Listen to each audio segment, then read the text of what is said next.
Bien. L'examen de la bouche.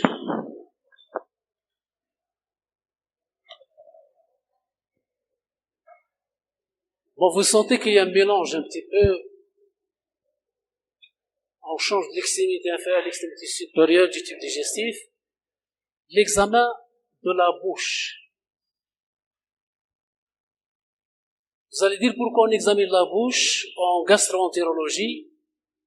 Bien, c'est important de regarder la bouche, de connaître qu'est-ce qu'il y a dans la bouche, le rôle de la bouche, et qu'est-ce qu'on voit de pathologie à travers la bouche. On voit ce qui se passe au niveau interne, au niveau du foie, au niveau de l'estomac, au niveau des intestins, au niveau du pancréas, etc. En médecine, la bouche n'a pas beaucoup d'importance, mis à part ce que fait le dentiste. Déjà, le dentiste, il n'a pas qu'on lui dise dentiste, il faut lui dire chirurgien dentiste. Avec tous mes respects au chirurgien dentiste, il faut qu'on complète chirurgien dentiste. D'accord, chirurgien dentiste. Bien. Il y a le dentiste, chirurgien dentiste, il y a le stomatologue qui travaille dans la bouche, il y a la chirurgie maxillofaciale, il y a le parodontologiste qui s'intéresse de la gencive, etc. Il y a l'orthophoniste, il y a l'ORL, tout le monde qui s'implique. Mais apparemment la bouche est très mal prise en charge. Nous, les cliniciens, on n'accorde pas beaucoup d'importance à la bouche. Malade avec septicémie quelque part, on donne beaucoup d'antibiotiques, associations synergiques, etc. Mais on n'a jamais dit aux patients, essayez de vous brosser les dents, s'il vous plaît. Brossez les dents. Essayez d'aménager les choses. La révision de la bouche, parce que peut-être il y a un problème. Donc les gens qui vont beaucoup au dentiste, c'est un problème d'hygiène buccale. Sauf les gens qui ont des anomalies au niveau de la dentition, comme les jeunes hommes, jeunes filles qui mettent ce qu'on appelle l'appareil pour arranger pour aligner les dents peut-être. Mais à part ça, les gens qui vont beaucoup chez le dentiste, c'est un problème d'hygiène. Voilà. Nous avons beaucoup d'échecs thérapeutiques parce qu'on ne s'intéresse pas à la bouche. Et la bouche trouve sa place en cardiologie. Cardiologie. Dans le service cardiologie, le dentiste a un bureau au niveau du service de cardiologie. On n'opère pas une valve, on n'en place pas une valve si on a une carie dentaire. Le dentiste ouvre son cabinet au sein du service de cardiologie. La pneumologie, la gastro-entérologie, la néphrologie. Donc il y a beaucoup de spécialités où la bouche est le miroir de ce qui se passe au niveau du digestif. Sachez bien que nous avons des patients avec un état catastrophique au niveau de la bouche. Côté hygiène, je ne parle pas côté malformation, ça c'est la ghalb. Mais l'entretien de la bouche. Nous avons un petit service qui a à peu près, maximum, nous avons dans notre service de néphrologie, à peu près 19 malades maximum. De temps en temps, je passe pour voir les patients. Qu'est-ce que je leur pose comme question? Est-ce que vous avez une brosse à dents et une crème pour dentifrice? Je trouve 2 à 5 maximum. Le reste, il y a même des jeunes de 30 ans qui disent, moi, je n'ai jamais utilisé ça. Il vient pourquoi? Maladie rénale, cirrhose rénale, il vient pour la transplantation rénale. Oh, ne t'arrêtes. Non. Qu'est-ce qu'on a proposé peut-être avec les psychologues? Pour rendre visite à un patient, normalement, on doit prendre un bouquet de fleurs, une rose blanche, rouge, violet, etc. La nature ne nous a pas gâtés, mais quand je il n'y a pas de, il y a l'artificiel, il ne marche pas bien l'artificiel. Moi, je leur proposais, au lieu de ramener à chaque fois des bananes, l'ananas, cacao, tous les fruits de la saison et hors saison, ramener dentifrice et brosse à dents pour les patients. Personne ne ramène un matériel comme ça pour laver la bouche. Mais la plupart des sachets, le makla ou le ma, qui rejoint les visiteurs, on peut revendre tout ce qui a été ramené par les visiteurs. Aucun visiteur ne veut تفضل la brosse à dents, dentifrice, هدية. Voilà ce qu'il faut offrir pour nos patients. Ok? Parce que l'état de la bouche n'est pas bon. Très bien. Alors, l'examen de la bouche, comment l'examiner, etc. La cavité buccale impliquée dans plusieurs fonctions physiologiques. La bouche pour la nutrition, d'accord. Pour manger, pour boire, d'accord. Pour parler, pour critiquer, pour se critiquer par la phonation, très bien. Pour respirer, pour la mimique, etc. Pour rire, oui. Le rire, c'est un soulagement. Il baisse la tension artérielle, il fait bouger toute la musculature abdominale. Attention, c'est important de rire, mais rire dans les noirs. Mais on peut mourir de rire. Et rire jusqu'à mourir, ça existe. Ça provoque des arrêts cardiaques.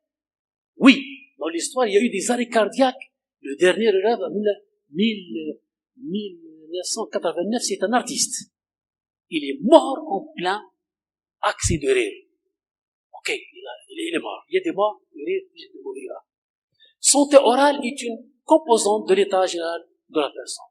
La santé orale de la bouche, ça fait partie de l'état de santé. Si vous voulez mesurer l'état de santé de quelqu'un, قنعت فمك. قنعت لي فمك باش تكون نتايا sur le plan santé. Ok. À partir de l'haleine, de l'état, etc. La bouche. ماشي you are what you eat, non? C'est ça? D'accord. Alors, qui examine la bouche? Qui sait faire examiner la bouche? L'idéal, c'est de le faire lui-même, soi-même. C'est-à-dire, le patient lui-même. Il regarde, comme il se regarde dans un miroir, il regarde sa bouche. Examine sa bouche. Alhamdulillah, la basse. L'infirmière, oui, notre infirmière n'a pas le temps d'examiner la bouche. طلع ندلك البرع، هبط ندلك البرع. Non, اقعد. La bouche, c'est pas son affaire. Mettre la bouche là. Sauf les gens qui travaillent pour la bouche. C'est le warren, c'est le stomato, ils sont spécialisés pour la bouche. Mais les autres, rassurez-vous, ne s'inquiètent pas pour la bouche. Alors que c'est un carrefour, c'est un miroir, la bouche. L'entourage qui remarque, attention, votre bouche, c'est l'entourage parfois. C'est comme l'entourage regarde l'hectare, la pâleur, il vous regarde dans la bouche parfois.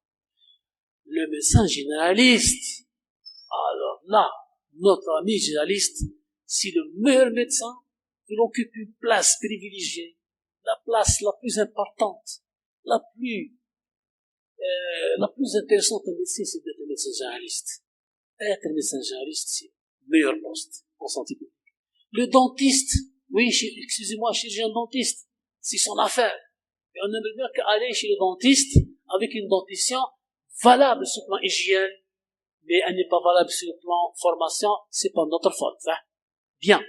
Stomatologue, un spécialiste qui s'intéresse à la langue et le suivi. Stomatologue, voilà, spécialiste. En parodontologie, c'est les médecins qui s'occupent de la gencive, des gencives. Les gencives aussi, c'est important. Maxillofacial, face et maxillaire. Donc c'est des chirurgiens, des spécialistes avec des couches chirurgicales. Gastroentérologue, il a besoin de la bouche. Sinon, ma tfrash l'hala, attention, c'est la bouche. Et les autres, même l'endocrinologue. L'endocrinologue, il a besoin de la bouche pour prendre la salive, pour doser le cortisol. Le cortisol est dosable dans la salive. En néphrologie, nous avons besoin de la bouche, parce que l'urée est sécrétée par la salive en cas rénale. Nous avons besoin des amygdales, parce que c'est les amygdales qui ont provoqué la maladie rénale, la maladie articulaire, la maladie cardiaque. L'angine à répétition streptocoxique, elle va mordre les amygdales, les articulations, le cœur et le rein. Donc les angines à répétition, les angines qu'elles soient rouges ou violacées, avec membrane, tout ce que vous voulez, les amygdales, c'est le cœur, le poumon et le rein. Cœur, poumon, rein et articulation. Les amygdales. En consultation médicale, il faut qu'on s'occupe de la bouche. tous les médecins doivent s'occuper de la bouche. Et surtout si cette bouche fait beaucoup d'options, beaucoup de choses. Elle a le tabac, fumer, parfois الشمة فوق تحت في النيف partout. الشمامين خلطوا الحالة avec des masques داخلين على الطبيب حمانا الطبيب ما ارتحتش لوردونونس ما درت لي والو ما نفعنيش الدواء وضرب الشمة الفوق واحدة لتحت والطبيب عاود لوردونونس عاود الطيار عند هذاك روح لهذاك لابوراتوار مليح مي فمك واش فيه ما نقولوش رغب لابوش الشمة قاعدة الشمة فيه هاي الشمة شميتيها اوكي c'est très intéressant de regarder le tabac et la bouche s'il vous plaît le tabac et la bouche والله يجيو لا كونسلطاسيون هكا هنا اون ماس بلي انتما حل شوفها يجبدها لك في واحد يحط لك حبه الثوم كون طول شويه تحسبها ثوم تقدر ديرها في الماكله ويلا تقال الله دونك اتونسيون il faut parler il faut dire il faut oser parfois le tabac c'est une catastrophe c'est une catastrophe fumer briser في النيف في الفم كل شيء مش مليح اوكي la bouche. Intérêt de la bouche en gastroentérologie. Pourquoi la bouche? L'haleine, la mauvaise haleine. Les odeurs diffèrent d'un sujet à un autre. Parfois de bonne matinée, parfois le soir, etc. La digestion, c'est l'estomac, c'est la régurgitation. Le foie, il donne un aspect. Avant le foie, vous avez la cholestérose diabétique qui est l'haleine de la pomme, de l'ineptisme, la pomme, vieille pomme qui est infectée par des parasites. Vous avez l'odeur dans la bouche, de l'ulcère gastrique, vous avez l'odeur du fer, la nymphilibrine, etc. Donc la laine, qui provient de l'estomac.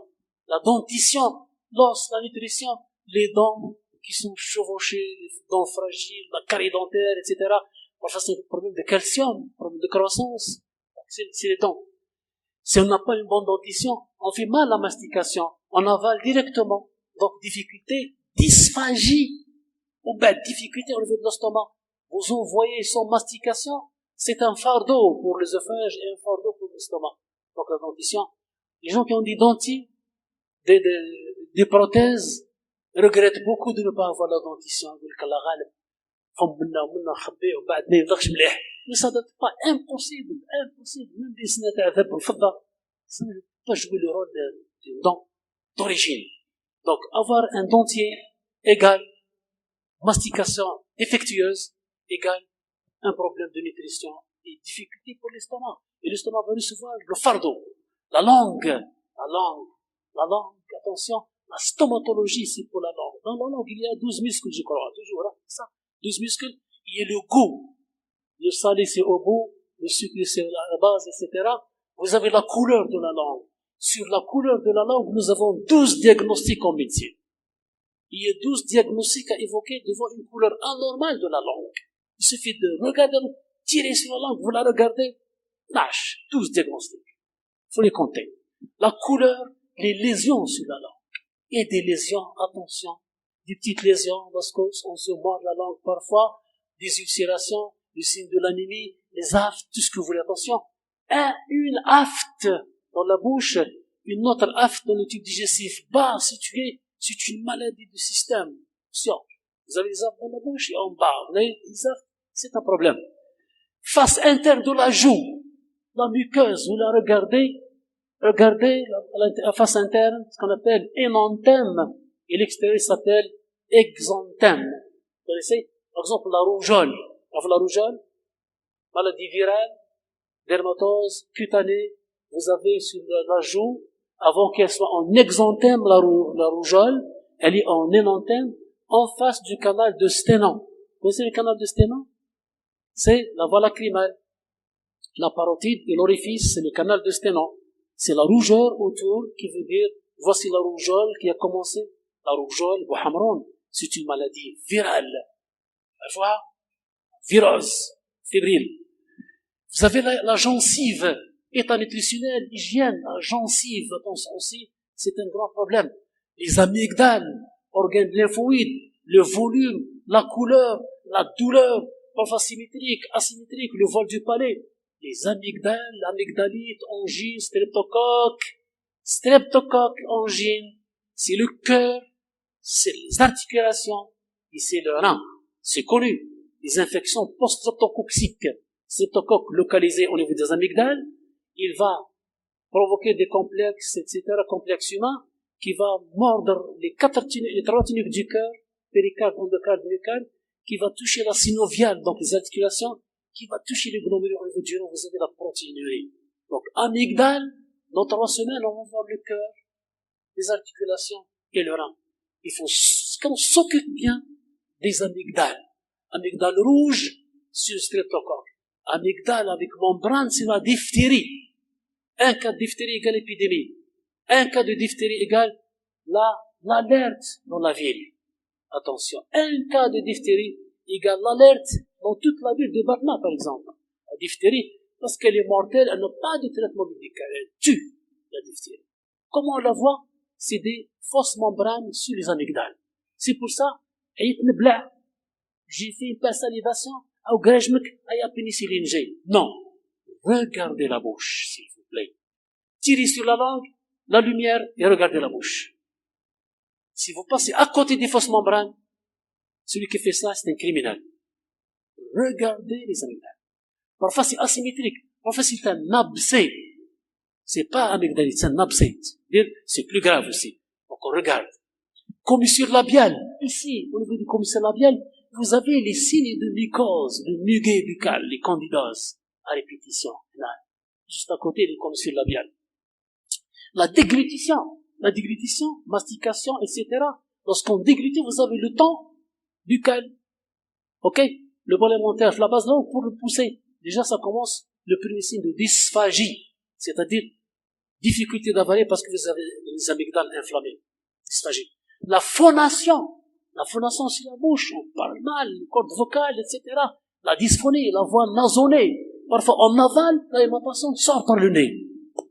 Bouché, obstrué en bas.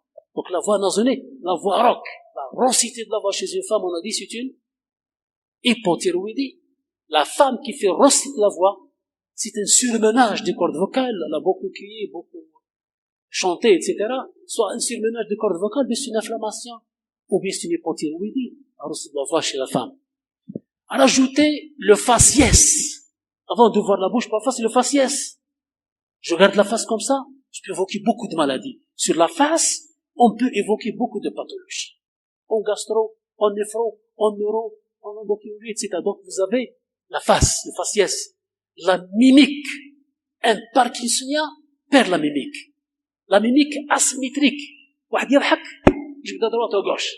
C'est un AVC. هكذا vasculaire cérébral. واحد يضحك يخرج ينسالو. واحد يضحك تعبت عينه. Ça c'est des problèmes neurologiques. Donc on n'est pas apparemment symétrique à 100%, mais le faciès, la couleur, les joues, la face externe, la symétrie, et vous avez ce qu'on appelle la chromie. La chromie, c'est la couleur. Au niveau des joues, c'est rouge, c'est pigmenté. T'as fou les grains de beauté. Un grain, معليش, beaucoup de grains, ça fait maladie. Ça fait Recklinghausen, maladie neurologique. Asymétrie de la joue. Et c'est un problème aussi, Recklinghausen, c'est une maladie neurologique. Vous avez le masque de grossesse, l'hyperpigmentation. Parfois, l'hyperpigmentation au niveau de la face. Vous avez l'érythème rouge en aile de papillon. Un papillon rouge vif avec sensibilité à la chaleur, le soleil, c'est le fameux lupus.